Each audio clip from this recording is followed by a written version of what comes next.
এই হলো আমার কম, এই হলো মুসলিম সমাজ। আমাদের সমাজকে উস্কানি দেওয়ার কোনো ব্যাপার নাই, তাতিয়ে তোলার ব্যাপার নাই।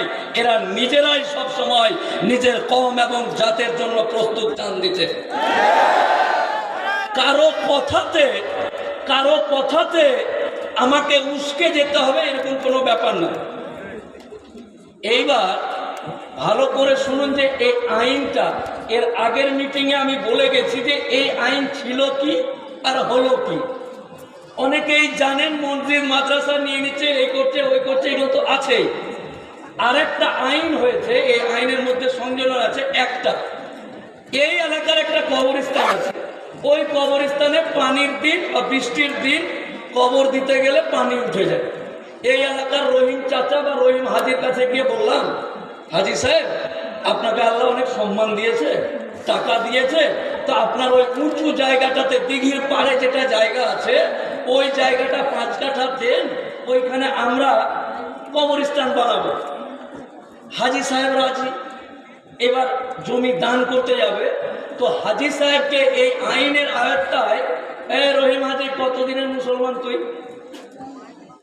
তোর খতনা সুন্নাত হয়েছে কি না ছবি তুল, ছবি তুলে ওই পোস্টারে মানে অ্যাপ্লিকেশনে লাগা যে হ্যাঁ ঠিক আছে, ছবি তুলে। আর আপনি কতদিন থেকে মুসলমান, মিনিমাম 5 বছরের মুসলমান হতে হবে, মিনিমাম 5 বছরের মুসলমান হতে হবে, তাহলে এই কবরস্থান দান করতে পারবেন। তো এইরকম বিভ্রান্তমূলক অনৈতিকভাবে মানে ডান নাই বাম নাই এইভাবে এই আইনটাকে তারা শক্তির জোরে পাস করেছে।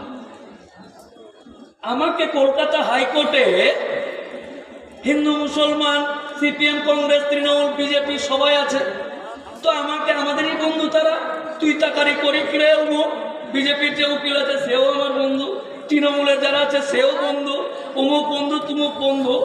ইলেকশনের সময় আমাকে বলছে যে তুই বড্ড মুসলমান মুসলমান করছিস, তুই তৃণমূল বিজেপি সিপিএম কংগ্রেস সবাই বলছে তুই বড্ড মুসলমান মুসলমান করছিস। আপনাদেরকেও সকালেই বলতে পারে আপনার এলাকাতে যে তোরাও খুব বাড়াবাড়ি করছিস। তো তাদের উত্তরটা আমি শিখিয়ে দিচ্ছি, বলবেন, যেটা আমি হাইকোর্টে আমার বন্ধুদেরকে বলেছিলাম।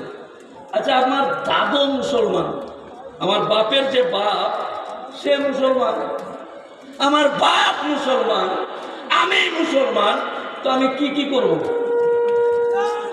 বোঝাতে পারছি না। নিশ্চয় আমি মুসলমান মুসলমান বলবো, এটাই তো স্বাভাবিক কথা। নিঃসন্দেহে আগামী দিন এই আন্দোলনটাকে কঠিন রূপ দিতে হবে, কঠিন। এটাই শেষ ধাক্কা, এটাই শেষ, এটাই শেষ।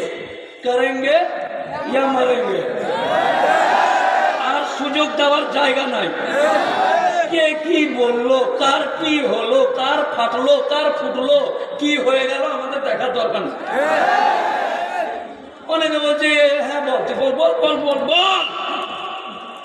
এখানে আমার বাপের কবরের ব্যাপার আছে, আমার সামনে আমার বাপের কবরকে জিসিপি দিয়ে খুঁড়বে আর চেন দিয়ে টেনে নিয়ে যাবে।